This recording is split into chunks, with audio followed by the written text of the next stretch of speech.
China's biggest political event of the year is taking place in Beijing. What are some of the major issues so far at this year's two sessions? Hello, I'm Arnold Naidu, and this is The Heat.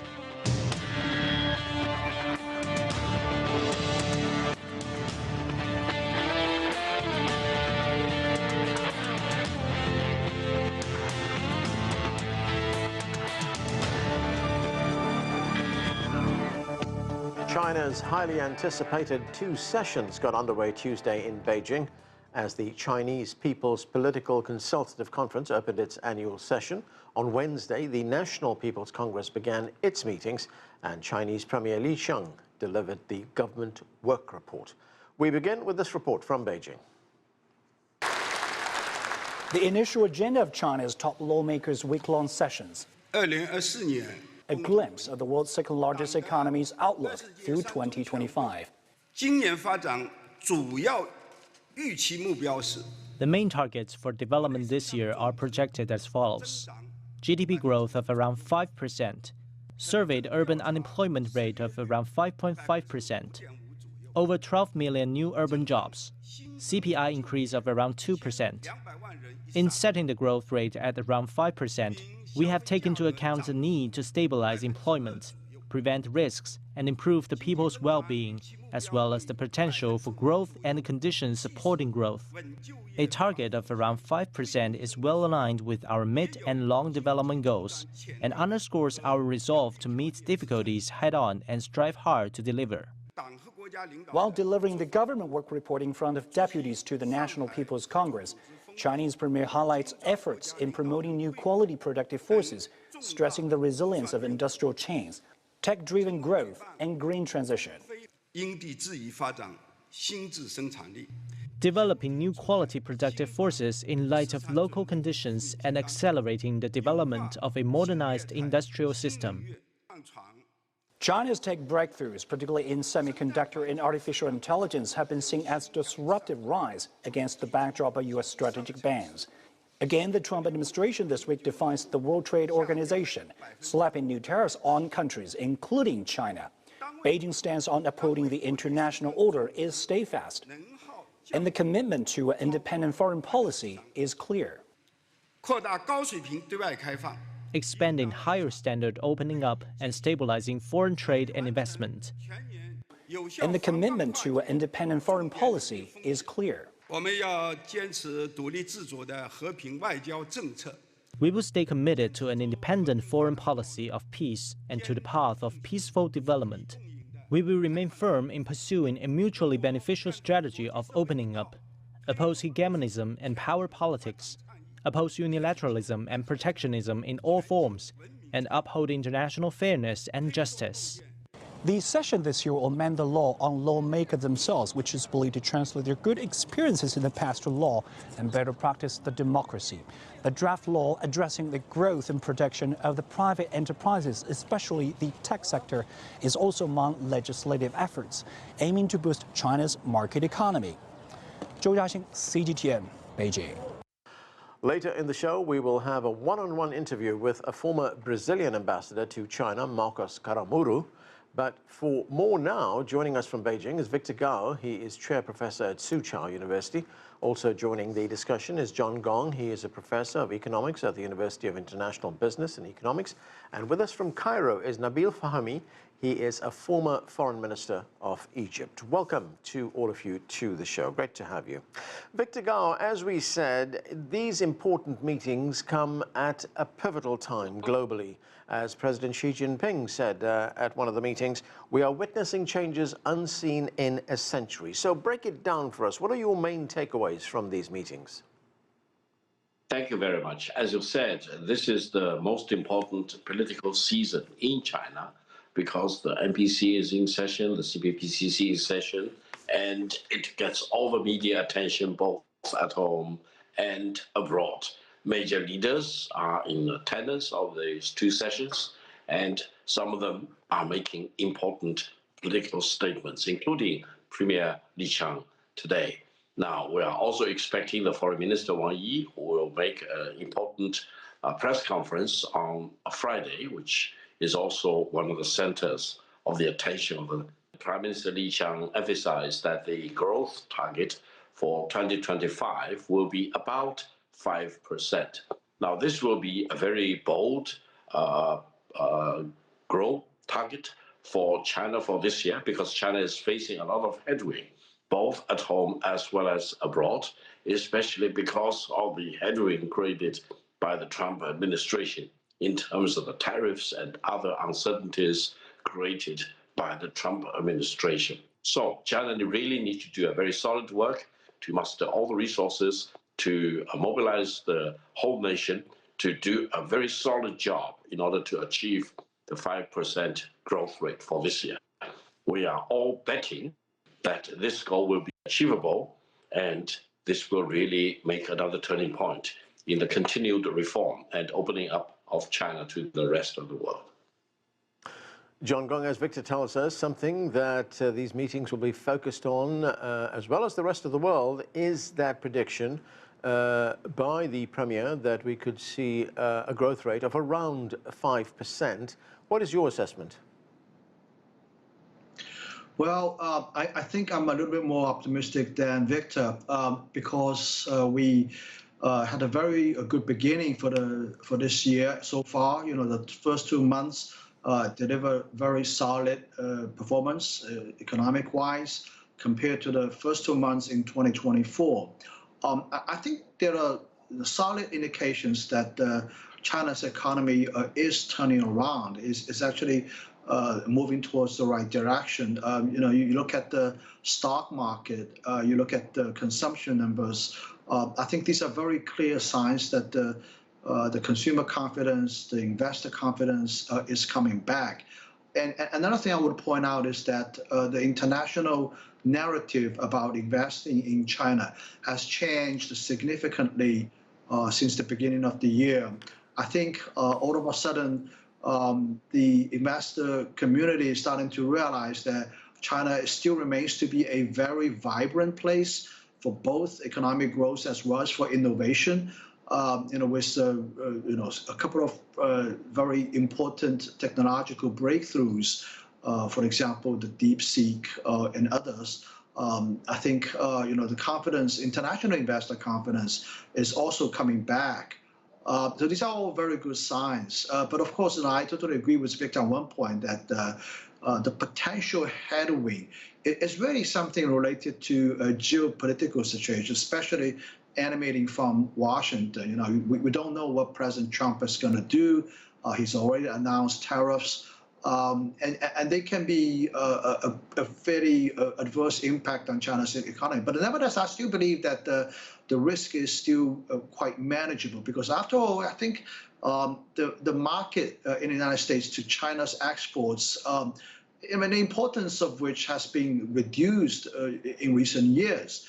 And also, I think, you know, you look at the past experience, the high tariffs, it's not going to curtail back too much, in my view, China's exports to the United States. So ultimately, it's the American consumers going to be paying for this. So I think we're in a fairly comfortable position. I think the 5% year-end target is something within reach. Nabil, Fahmy, you know, there's a lot happening right now. When we look at China, China is rebalancing international relations right now with its embrace of the global south and its deep involvement in trade, infrastructure development, as well as people-to-people exchanges. We see much of that. I mean, you take Egypt, that is one example. There's considerable economic and trade engagement between China and Egypt. So how important will China's economic performance be in driving global growth, especially for the developing world? I think that China has succeeded over the last few years in becoming the major trading partner for many countries and many regions around the world. Consequently, its growth and its development have positive effects on all of these markets. It has had a special relationship with the global south in particular, investing heavily in infrastructure projects, etc. So that's also a driving force in the positive sense. If I just take my own country as an example, trade today has reached $16 billion per year, which is exceptional. I would add to that if I look at the last 5 years, Chinese investment in Egypt has gone up 370%. But it's also diversified very significantly. There are 150 Chinese companies working in the Chinese industrial zone near the Suez Canal, and it's a multidisciplinary kind of project because it now has very significant technological components as well. And among the things that are interesting to us is the work being done by Chinese and by Egyptians together in green hydrogen, again, in the Suez Canal. So we would like to see China grow in a healthy fashion, and we would like it to engage globally, economically, but also, if I may say, politically, in terms of the world order and in terms of regional problems. John Gong, I want to get back to something you talked about a moment ago, and that is domestic consumption in China. You know, that'll be one of the big challenges, to boost domestic consumption as a driver of growth. How will the country go about that, and what do you see as some of the other economic priorities? Yeah, well, first of all, you know, I think there's a structural change in consumption. I think the retail market in China is getting very streamlined, very efficient these days as a result of rapid development of e-commerce, you know, for platforms like Taobao, JD.com, and PDD.com. So what I think the statistics from National Statistics Bureau probably failed to capture is this structural change. So even though the total amount hasn't increased dramatically, but I think the kind of products, the number of products people are buying haven't been really sort of reduced or haven't been really growing. So I think, you know, this is a structural change that we probably didn't capture. But on top of this, I think there are signs that consumers are starting to spend money. I mean, look at the past 2 months. You know, you look at the expenditures, especially in the service sectors. You know, movie theater box office ticket sales is a very good example. So I think you know, it's starting to come back, and the central government has introduced sort of more aggressive policies in terms of stimulating consumption, in various subsidies, essentially. So I think, you know, with the local government's expenditures coming back, the local debt issue being essentially addressed by bailing them out with the issuance of national long-term bonds, you know, there are indications that consumption is coming back a little bit. And I think, you know, the question is, can we keep this momentum getting into the rest of the year, and whether, you know, this geopolitical risk we've been talking about is going to have a severely adverse impact on China's consumption. I think that remains to be seen. Victor Gao, China will continue to ramp up its high-quality development, what President Xi calls new quality productive forces. I mean, we see the emergence of technologies, especially AI technologies like DeepSeek, the DeepSeek platform, which was unveiled earlier this year. China has been a leader in green technology for a very long time. So how does all of this fit into plans for the future? Well, I personally think the Chinese economy as it is today is kind of a binary economy.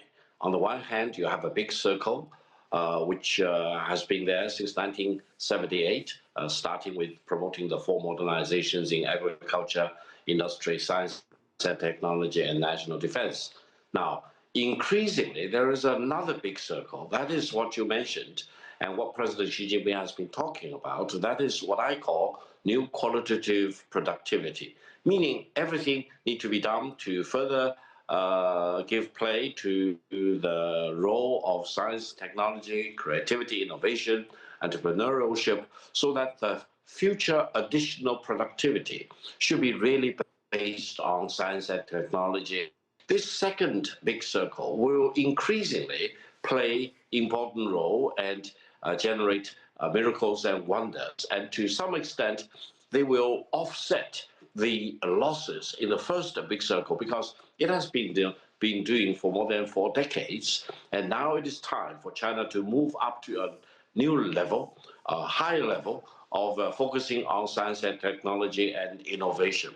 I'm pretty sure that China is pushing forward in all sectors, and China really wants to be in the leading position for all these new initiatives. So I think the world will be expecting more and more miracles like the DeepSeek that John just now mentioned, as well as the revamped Huawei, ZTE, and Dajiang, and so many others. The United States and the Western countries should really be prepared that China's tsunami of creativity and innovation-led revolution will continue not only for years, but for decades. Nabil Fahmy, China has been a global leader in high-end technologies for some time now, especially when it comes to making that transition to green energy, to a green economy. I was wondering, how could that help a country like Egypt, a developing country that is on the road to modernization? There are already several projects that have started up in the Chinese industrial zone on the Suez Canal area, joint projects, Chinese-Egyptian, for green hydrogen. So, and we are very interested both in sustainable energy and also clean energy, and also, frankly, in gaining more and more advantage in terms of new technologies. So the Chinese have been very helpful in this regard, and we have been very receptive. We're also very well situated to become a hub for these kinds of technologies, be that for our part of the world or even exporting to Europe. So I actually think there's a lot of potential for good work between the two countries in this respect. All right, and Victor, of course, one of the priorities for China right now in this environment will be, steps that China takes to protect its own economy from the impact of tariffs. I mean, China has retaliated for those the U.S. tariffs that was imposed by the Trump administration. We had more tariffs imposed just a week ago. Where do you see it going to from here? China will never succumb to any pressure from Washington. And China has declared that if the United States really wants to use tariff as a weapon against China, China will retaliate to the fullest amount till the last moment. And I hope decision makers in Washington will realize that China is not some insignificant country that you can push around and suffer no consequences. And if the United States keeps putting more pressure on China, China can not only retaliate in imposing tariffs against U.S. exports to China, but also use more and more export review and control for the rare earth products, which will really bite against the semiconductor industry in the United States, but also, more importantly, the national defense industry. So I hope eventually Washington will realize that targeting China as a main competitor or a rival is not constructive. It is time for China and the United States to get along with each other and deal with each other with equality and respect. Right. Okay, we are going to have to leave it there. Victor Gao, John Gong, and former Egyptian Foreign Minister Nabil Fahmy, thanks so much for being with us.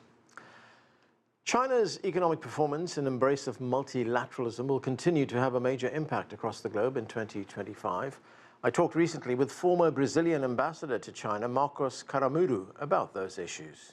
Marcos Caramuru, thanks so much for joining us. Let's start with a world that is changing rapidly insofar as economic relations are concerned. You know, China is a major advocate for multilateralism. How important is that approach? When you look at a world right now which is experiencing so many challenges, we see things like these conflicts that are taking place around the world. We see protectionist barriers going up as well.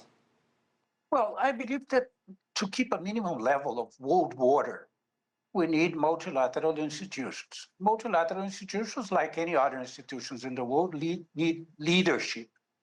And now with the United States withdrawing from a few institutions and from a few negotiations, the eyes of the world are on China. And the expectations, particularly in the global south, are on the capacity of China to exercise leadership, and China has the credentials for that. As far as the trade is concerned, We need the WTO that is strong and effective. Without a framework of trade rules in the world, the international economy is going to be completely disorganized. And this disorganization will have an impact on national economies as well. WTO is already suffering from the fact that the US has prevented the institution to appoint new judges. Now, more importantly, the US is abandoning the basic rule of the WTO, which is the favored nation, most favored nation clause. Without this clause, we don't have anymore the parameters that made trade function in the last few years. We do need to recover the WTO. We do need an international institution in this area, and the eyes are on China. And China has been saying that it is committed to keeping the WTO alive. Okay, let's talk about the relationship between China and Brazil. We had President Xi Jinping. He traveled to Brazil last November. He held a meeting with the Brazilian president, Luiz Inácio Lula da Silva. They signed many trade and development deals. I mean, how important is this bilateral relationship, and how significant is the Brazil-China engagement?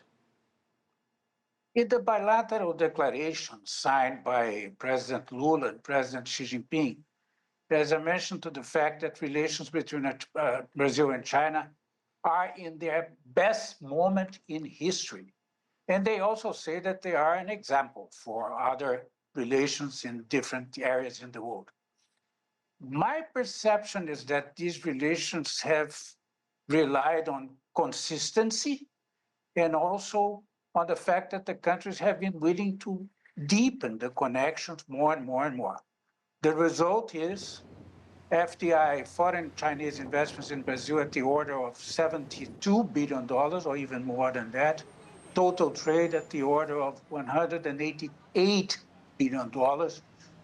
China is the #1 trade partner of Brazil, and Brazil is an important trader of China. There is a lot of expectation in Brazil that we will continue to follow this road, and we are going to deepen these relations. And it's not only an expectation from the federal government, it's an expectation from Congress, from opinion makers, from entrepreneurs. There's a general climate in Brazil in favor of deepening relations with China.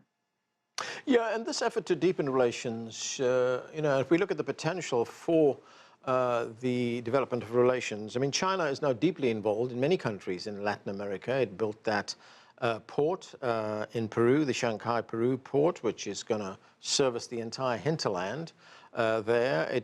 China was also launched that new terminal, which is in Santos in Brazil, near Sao Paulo. How is this kind of Chinese involvement, this kind of Chinese investment, driving trade and investment between China and Latin America? My sense is that Latin Americans have confidence in China. And this confidence was built through all the years with dialogue and with more trade and with the presence of China in investments in the region. My sense is that, this is going to continue. Investments in ports are very important. More important now that the US has been saying that they would like to change the structure of the Panama Canal. And the Panama Canal is essential to bring goods from Latin America to Asia and to China in particular. The port of Shanghai and the investments that China has been making in ports in Brazil are very important to guarantee that trade operates well. But to fully explore the port of Shanghai, to make the port of Shanghai produce its best possible result, we still need a lot of investment in infrastructure, mainly railroads leading to the port of Shanghai, taking goods from the mainland in Brazil and the mainland in Latin America to the port of Shanghai. This opens a new door for cooperation with China, investments in infrastructure connected to investments in ports. So I see that relations with Latin America in general are going to deepen. And broadly speaking, Marcos, how would you characterize the Chinese approach to foreign relations if you compare it with the traditional approach, with, let's say, countries in the West? Well, first of all, I think that China has confidence in the fact that the economy is an important factor in relations with any country. Secondly, there's a dialogue with China. China doesn't want to interfere in national policies, doesn't want to discuss the directions countries are taking. And I think this is very important. And the third point is that China is an example for Latin America and for the countries in the global south. First, because of its capacity to reduce poverty in the local reality, and secondly, because of its capacity to produce technology, to be modern, to have a modern industry. So all these elements are very important in the construction of good relations between the global south, individual countries, and the regions together with China. Okay, let's talk about BRICS. Brazil will host the BRICS summit. That'll take place in July. This is a group that continues to grow. I mean, it started off with just a handful of countries, and now there are a number of countries who've just become members. How important is BRICS right now as a group, particularly at a time when we see the United States President Donald Trump threaten member states of BRICS if they try and move away from using the United States dollar as a reserve currency? Look, I think that BRICS now has two main tasks to perform. One is to incorporate the new members and the associate members into the work that is already underway. And second is a long-term proposition to increase the connections between the countries and at the same time to plead for changes in the international governance and in the international order in order to include a higher level of participation of developing countries in general.